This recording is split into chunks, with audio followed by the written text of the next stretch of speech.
అందరికీ మా రిలేటివ్స్లోనే ఈ మధ్య కొత్తగా ఒక చిన్న సంఘటన అయితే జరిగిందండి. దాని గురించి మీతో మాట్లాడదామని ఈ వీడియో చేస్తున్నాను. ఆ అమ్మాయి ఏంటి అనంటే, మ్యారేజ్ అయింది, బాగా చదువుకుందండి ఆ పాప. గవర్నమెంట్ ఉద్యోగం అని ఎక్కువ కట్నం ఇచ్చి పెళ్లి చేశారు పాపం. వెళ్ళింది. అత్త మామలు కూడా జాబ్ చేసి రిటైర్డ్ అయిన వాళ్ళు కూడా మంచి గవర్నమెంట్ జాబ్సే చేసి రిటైర్డ్ అయ్యారు. వాళ్ళకి ఈ అత్త మామలకి ఒక కూతురు అంటే ఆడపడుచు కూడా ఉంటుంది. ఆమె ఊర్లోనే ఉంటుంది. తనకి మ్యారేజ్ అయిపోయింది, వాళ్ళ ఊర్లోనే ఉంటుంది. ఈ అమ్మాయి పెళ్ళయింది. చీర సారెలు, లాంఛనాలు, కట్న కానుకలు బాగా వీళ్ళకి అది మించిందైనా సరే కూతురు సుఖపడుతుంది అనే ఉద్దేశంతో పెళ్లి చేసి పంపించారు.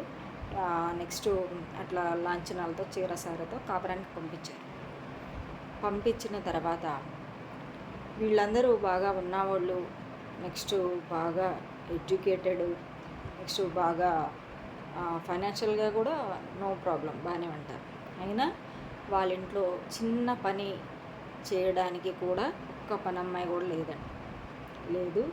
ఈ అమ్మాయి వెళ్ళిన దగ్గర నుంచి ఇక ప్రతి పని ఈ అమ్మాయి చేయాలండి.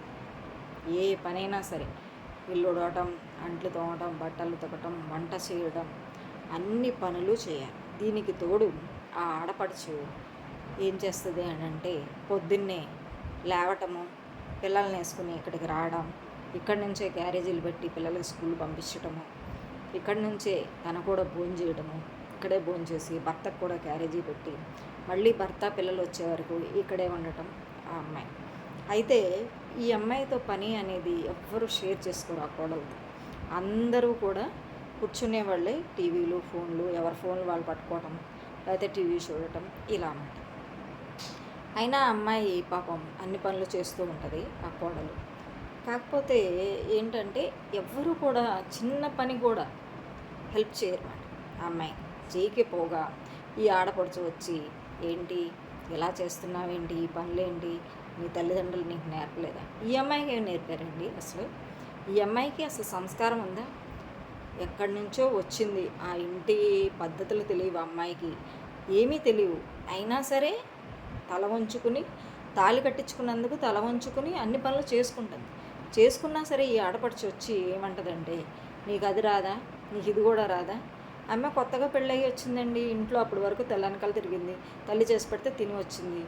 నువ్వు కూడా అంతే కదా, నువ్వు మాత్రం ఏం చేస్తున్నావు? నువ్వు పెళ్ళయ్యి పిల్లలు పుట్టినా కూడా నువ్వు ఇంకా సరే ఎవరైనా వండి పెడితే తినాలి అనే ఉద్దేశంతో తిరుగుతున్నావు. అలాంటిది నీకు అసలు ఎక్కడ హక్కు ఉందండి ఆ అమ్మాయిని నుంచి హక్కు ఎక్కడుంది నీకు అసలు అని, నీకు తల్లిదండ్రులు నేర్పలేదా, నీకు సంస్కారం లేదా, నీకు అది లేదా, ఇది లేదా అని ఈ అమ్మాయిని మామూలు మాటలు కదండి, మంచి టార్చర్ అండి అసలు. అయినా సరే అమ్మాయి ఏదో తనకి వచ్చినట్లు దాంట్లోనే చేసి వండి వార్చి పెట్టినా సరే ఇదే గొడవ. ఇది కాకోకుండా ఆ అబ్బాయి సాయంత్రం ఇంటికి వచ్చేటప్పటికి, ఆ జాబ్ చేస్తాడు కదా, సాయంత్రం ఇంటికి వచ్చేటప్పటికి పెద్ద పెద్ద గొడవలు పెట్టేసేది ఈ ఆడపడుచు వచ్చి చెప్తుందంట, అరే ఏంట్రా మీ ఆవిడకి ఇది రాదురా, నేను ఏదన్నా మాట అంటే వెంటనే మాట అనేస్తుందిరా నన్ను, ఏం నేర్పలేదు, ఇలాంటి దాన్ని ఎలా చేసుకున్నావురా నువ్వు, అది ఇది అనేసి.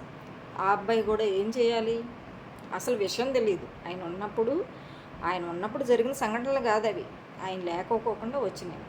ఈ అబ్బాయి వెళ్ళి ఆ అమ్మాయి మీద పోట్లాట, ఏంటి నువ్వు మా అక్కని ఎలా అంటున్నావంట, మా అమ్మని అలా అంటున్నావంట, మా నాన్నని ఎలా అంటున్నావంట, నువ్వు చెప్పాలి, నువ్వు చేయాలి, నువ్వే చేయాలి, నువ్వేమీ ఎదురు చెప్పకూడదు వాళ్ళకి ఎదురు చెప్పడానికి వీల్లేదు, నువ్వు వాళ్ళు ఏది చెప్తే అది నువ్వు తలంచుకొని చేయాలి. ఏంటండి బానిస ఈ అమ్మాయి, పని మనిషి, డబ్బులు ఇస్తున్నారా, ఎందుకు చేయాలండి అసలు? ఎంత ఇదిగా మారిపోయారంటే అర్థం కావట్లేదు. అసలు ఆడపడుచు అంటే ఏంటండి, ఎంత గౌరవం అండి. ఆడపడుచు అంటే ఏంటండి అసలు? అర్ధమొగుడు అని అంటే, అర్ధమొగుడు, ఆడపడుచు, అర్ధమొగుడు అంటే ఏంటండి? భర్తతో భర్తతో చెప్పుకోలేనివి కూడా తన తన దగ్గరగా ఒకే ఏజ్లో ఉంటారు. తన సుఖ సంతోషాలని, కష్ట నష్టాలని షేర్ చేసుకోవడం అండి అర్ధమొగుడు అని అంటే. తనకి ఏదైనా బాధ వస్తే వదిన ఇలా వచ్చింది, వదిన అలా వచ్చింది అని షేర్ చేసుకునే ఇదండి. దానికోసం అర్ధమొగుడని వచ్చిందండి అనే మాట అనేది, అర్ధమొగుడు అనే మాట దానికోసం వచ్చిందండి. కష్ట సుఖాలు పంచుకోవాలి. నీకు ఎంత గౌరవం అండి? ఆడపడుచు అంటే నువ్వు ఇక్కడ దానివి కాదు, ఆల్రెడీ పెళ్లి చేసుకున్నావు, వెళ్ళిపోయావు. అందుకే ఆడపడుచు అంటారండి. అక్కడ అక్కడ ఆ ఇంటికి యజమాని నువ్వు ఎక్కడ వెళ్ళిపోయావో ఆ ఇంట్లో నువ్వు చూసుకోవాలి. ఇక్కడికి వచ్చి నువ్వు పెత్తనాలు ఏంటండి అసలు నాకు అర్థం కాదు. ఇక్కడికి వచ్చి పెత్తనాలు చేయటం, ఇక్కడికి వచ్చి ఇదంటాం, అదని ఇదని గొడవలు పెట్టేసిందండి. అసలు ఎంత గొడవలు అమ్మాయి పాపం. అసలు ఆ అమ్మాయి మాట్లాడే పనే లేదు, ఇంటికి వెళ్ళే పని లేదు. పండగలు వస్తాయంట, వాళ్ళ అమ్మాయి వీళ్ళింటికి రావచ్చు అంట, కానీ ఈ అమ్మాయి వాళ్ళ ఇంటికి వెళ్ళకూడదండి. నువ్వు వెళ్తే పని ఎవరు చేస్తారు, నువ్వు వెళ్తే వంట ఎవరు చేస్తారు, నువ్వు వెళ్తే పూజ ఎవరు చేస్తారు? ఇదేంటండి అసలు? నువ్వు ఎలా వచ్చావో, నీ కూతురు నీ ఇంటికి ఎలా వచ్చిందో వాళ్ళ కూతురు కూడా వాళ్ళ ఇంటికి వెళ్ళాలని వాళ్ళకు కూడా ఉంటుంది కదండి. అస్సలు ఎంత టార్చరోనండి అమ్మాయి. దీంట్లోనే అమ్మాయి కన్సీవ్ అయ్యింది, ప్రెగ్నెంట్ అయితే ఆ అబ్బాయి అసలు బుద్ధి లేదండి. ఆ అబ్బాయికి నాకు అర్థం కాదు. చదువుకున్నాడు, జాబ్ చేస్తున్నాడు, నలుగురిలో తిరుగుతున్నాడు. అక్క చెప్పిన మాటలు, అమ్మ చెప్పిన మాటలు పట్టుకుని ఆ అమ్మాయిని ఏ విధంగా అడుగుతాడండి? నాకు అసలు అర్థం కాదు. ఏ విధంగా అడుగుతాడు అసలు? ఏం జరిగిందో ఏంటో, ఈ అమ్మాయి ఎంత పని చేస్తుంది, అదేంటి మీరు కనీసం సహాయం చేయరు? కనీసం ఆడపిల్ల కోడలు పక్కన పెట్టండి, కనీసం మానవత్వం కూడా లేదండి. ఒక మనిషిగా చూడలేదు అమ్మాయిని, అసలు ఒక్క మనిషిగా కూడా చూడలేదు అమ్మాయిని. ఎంత బాధపడుతుందంటే ఆ అమ్మాయి మనసులో. పెద్దగా ఎంత చదువుకుందండి ఆ అమ్మాయి? చాలా ఎక్కువగా ఎంసీఏ చేసిందండి ఆ అమ్మాయి. ఏమైనా తక్కువ చదువుకుందా? అయినా తల వంచుకుని చేస్తుంది. ఎందుకు అని అంటే తన ఇల్లు అనుకుంది, అది తన ఇల్లు అనుకుని తను ఇది చేసి తను చేసుకుంటాను. నువ్వు వెళ్ళి దాంట్లో వేలు పెట్టి గొడవలు పెట్టి, అసలు నువ్వు పద్దాకా అక్కడ ఉండాల్సిన అవసరం ఏంటండి? అసలు అది నీ ఇల్లు కాదు. ఆడపడుచు అంటే నువ్వు ఆ ఇంటికి కార్యక్రమాలకి వస్తావు, శుభకార్యాలకి వస్తావు, కొంచెం ఉంటావు. 4 అక్షంతలు ఏదైనా జరిగితే అక్కడ పూజ టైంలో అయినా, పూజలు అయితే, నోములైనా, వ్రతాలైనా ఏదైనా వస్తావు. అక్కడ ఏంటంటే నువ్వు అది ఇలా జరగాలి, ఇది అలా జరగాలని నువ్వు సహాయం చేయాలి. ఆ ఇంటికి సహాయం చేయాలి. అంతేగాని నువ్వు పెత్తనం చేయడానికి కాదు. ఆడపడుచు అంటే పెత్తనం చేయడానికి రావడం కాదు. ఆ ఇంటిని ఒక ఇదిలో ఉండాలి, నిలబెట్టాలి అని గౌరవ మర్యాదలను కాపాడాలి. అంతేగాని నువ్వు ఇలా చేసుకుంటూ నువ్వు వచ్చి అక్కడ పెత్తనాలు చేస్తా. ఎవరి మీద పెత్తనం చేస్తావు నువ్వు నాకు అర్థం కాదు. ఎవరి మీద పెత్తనం చేస్తావు? ఆడబిడ్డవి ఏం చేయాలి? వస్తావు ఆ ఇంటికి కావాల్సినవి ఏమైనా సమకూర్చటం, అలా కాదు ఇలా చేయాలి అని సహాయం చేయడానికి వచ్చేది నువ్వు, అంతేగాని పెత్తనాలు చేయడానికి కాదు. అలా చేసిందండి ఆ అమ్మాయి. ఈ అమ్మాయి కన్సీవ్ అయ్యింది. ఈ అబ్బాయి ఏంటంటే వచ్చి వాళ్ళు చెప్పిన మాటలు కానీ ఎలా అంటాడండి అసలు? నీ అక్కని అంటాడంటే నీకు అంత బాధ కలుగుతుంది. మరి ఆ అమ్మాయిని అంటే ఆ తల్లిదండ్రులకు బాధ ఉండదా? ఆ తోడబుట్టున్న వాళ్ళకి బాధ ఉండదా? ఉంటుంది కదా. నువ్వు నీ వైపు ఆలోచించుకుంటే ఆ అమ్మాయి వైపు ఎవరు ఆలోచిస్తారు? నువ్వు ఆలోచించవు, నీ తల్లిదండ్రులు ఆలోచించవు, నీ అక్క ఆలోచించు. ఎవరు ఆలోచిస్తారు? మా వాళ్ళని అలా అనబాక, వాళ్ళు బాధపడకూడదు. మా అక్క ఆడపిల్ల, ఈ ఇంటి ఆడపిల్ల, ఆడపడుచు, కన్నీళ్లు పెట్టకూడదు. ఓకే, కన్నీళ్ళు పెట్టకూడదు. నువ్వు చేసుకున్న పెళ్ళం మాత్రం కన్నీళ్ళు పెట్టచ్చా? ఏమండి చెప్పండి ఒకసారి. ఆ అమ్మాయి ఆడపిల్లే కదా, ఆ అమ్మాయి కన్నీళ్ళు పెట్టచ్చు. అసలు భార్య కన్నీళ్ళు పెడితే నువ్వు అభివృద్ధిలోకి వస్తావా? ఎందుకైనా పనికొస్తావా? అదొకసారి తెలుసుకుంటే అసలు ఎందుకు ఇలా? నాకు అసలు చిరాకు పుట్టిందండి ఈ మాటలు చెబితే. నేను చెప్పేవాడు కేసు పెట్టి మూసేస్తారు, వదిలిపోతే తెక్క అని. అంటే వాళ్ళు సంస్కారం ఉన్నవాళ్ళండి. అయ్యో అల్లరైపోతామేమో, అయ్యో పరువు పోద్దేమో, అయ్యో ఇదైపోద్దేమో అనే ఆలోచనతో పాపం అలా ఉండిపోయారండి. తీరా చూస్తే అమ్మాయి కన్సీవ్ అయ్యింది. 8th మంత్లోనో 9th మంత్లోనే శ్రీమంతం చేసి తీసుకెళ్ళిన తర్వాత ఇక ఈ అమ్మాయి ఇంకా ఎక్కేసేసేసింది. ఆ అమ్మాయి మీద ఉన్నాయి లేని అన్నీ చెప్పేసేసేసి పాప పుడితే వెళ్ళి కనీసం చూడలేదండి ఆ అబ్బాయి.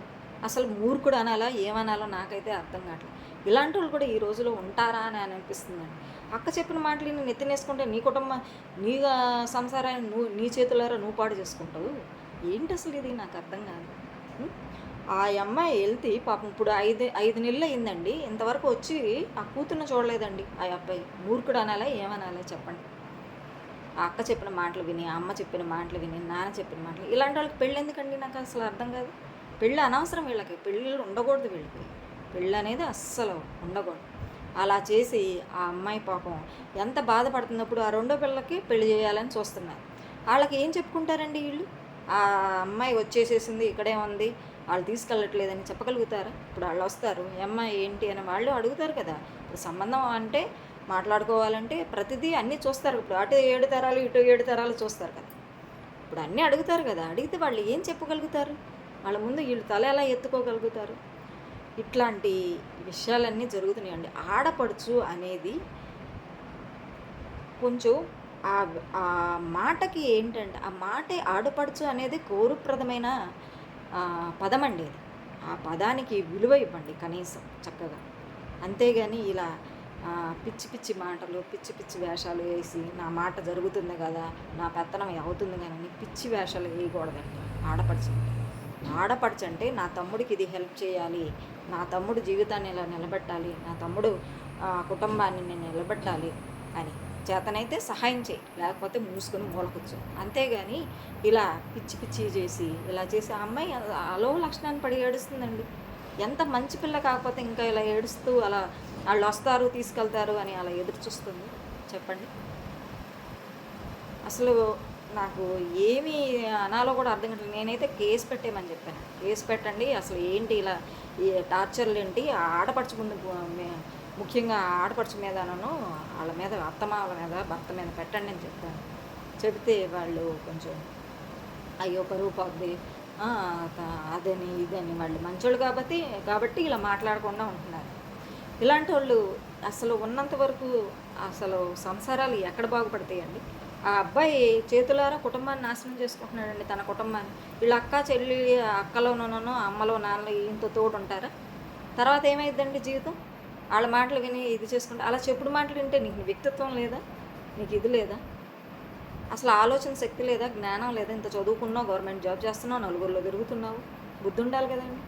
ఇలా జరుగుతున్నాయండి. అసలు నాకు చాలా బాధ అనిపించిందండి ఈ సంఘటన తెలిసిన దగ్గర నుంచి. నేను ఆ అమ్మాయి మీద జాలి పడుతున్నాను.